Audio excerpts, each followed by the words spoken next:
السلام علیکم ورحمۃ اللہ تعالی وبرکاتہ۔ آئیے ہم پیارے مصطفیٰ صلی اللہ علیہ وسلم کے بارے میں پڑھتے ہیں۔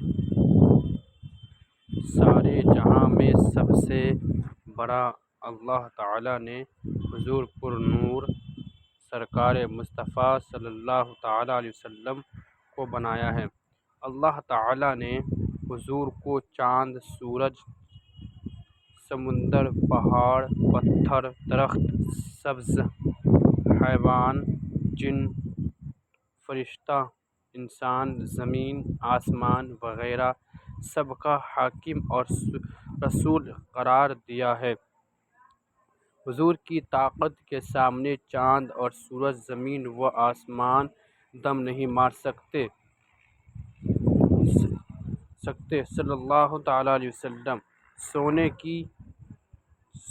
کی چاندی کے پہاڑ ہمیشہ تاک میں لگے رہتے تھے کہ حضور کا حکم ملے تو ہم دونوں زمین چیر کر باہر آ جائیں اور حضور کے دائیں بائیں ساتھ ساتھ چلتے رہیں۔ لیکن حضور نے چاندی سونے کو اپنے ساتھ رکھنا منظور نہ کیا۔ صلی اللہ تعالی علیہ وسلم حضور کو امیروں جیسی ٹھاٹ باٹ والی زندگی پسند نہ تھی۔ ہر غریبوں کی تسلی کے لیے ان کے جیسا رہن سہن اختیار فرمایا۔ پوری زندگی سادگی کے ساتھ بسر فرمائی۔ خادم اور غلام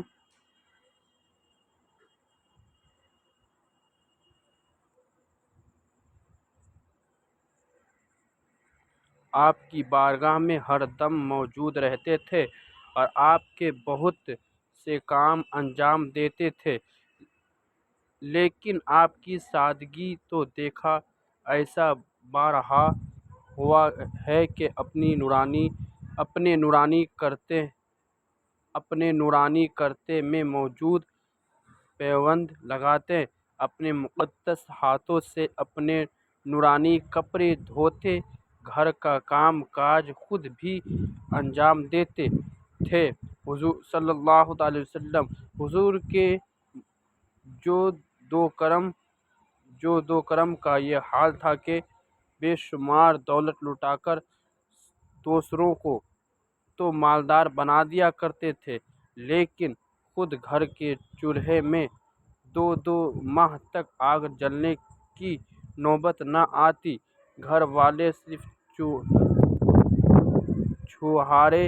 چوہارے اور پانی پر گزارا کرتے تھے۔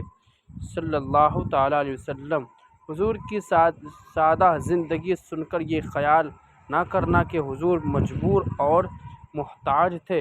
معاذ اللہ، بھلا سوچو تو صحیح کہ جس پیغمبر کو اللہ تعالی نے زمین و آسمان کے خزانوں کا مالک بنایا ہو، کیا وہ محتاج ہو سکتا ہے؟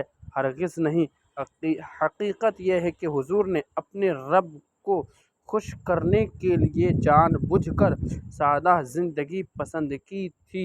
صلی اللہ تعالی وسلم اللہ تعالی نے چند دن کے لیے فرعون کو بادشاہی دے دی تو وہ گھمنڈ میں آ گیا، اپنا بندہ ہونا بھول گیا، اپنے کو خدا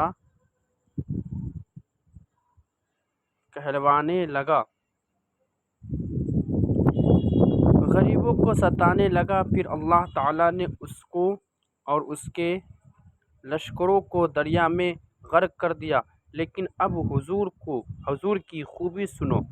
اللہ تعالی نے ساری زمین کی حکومت حضور کو دی، پورے آسمان کی بادشاہت حضور کو عطا فرمائی، اور جانور اور درخت حضور کو سجدہ کرتے رہے، بادل حضور کے اشارے پر گھومتے رہے، کنکر اور پتھر حضور کا کلمہ پڑھتے رہے، چاند اور سورج کو اللہ تعالیٰ نے حضور کے بس میں کیا، چنانچہ حضور کے شاہراہ پر چاند دو ٹکڑے ہو گیا اور ڈوبا ہوا سورج باہر نکل آیا، مگر اتنا سب کچھ ہوتے ہوئے بھی نہ تو حضور نے کبھی گھمنڈ کیا، نہ اللہ کا بندہ ہونے سے منہ موڑا۔ جہاں اپنے رسول ہونے کا اعلان کرتے رہے، وہیں اپنے کو اللہ تعالیٰ کا بندہ بھی کہتے رہے صلی اللہ علیہ وسلم۔ ہم بھی حضور کو اللہ تعالیٰ کا بندہ کہتے ہیں اور مانتے ہیں، مگر ایسا بندہ جس کو سارے جہان والوں کے لیے اللہ تعالیٰ نے سراپا رحمت بنایا ہے، جس کے نورانی ہاتھوں میں اللہ تعالیٰ نے دنیا اور عقبہ کا سارا خزانہ دے رکھا ہے، جس کے کرم کے زمین و آسمان والے محتاج ہیں، جس کو اللہ تعالیٰ نے معراج دی، ساتوں آسمان اور عرش اعظم کی سیر کرائی صلی اللہ علیہ وسلم۔ بچوں یہ لکھے ہیں، آپ اس چیز کو یاد کریں، آپ خود مشق کریں، اس سے آپ کی اردو پختہ ہوں گے انشاءاللہ۔ آگے بھی پڑھیں گے انشاءاللہ، کوشش کریں گے۔ یہ خود آپ یاد کیجئے، انشاءاللہ بہت جلد اردو پڑھ لیں گے۔ السلام علیکم ورحمۃ اللہ تعالیٰ وبرکاتہ۔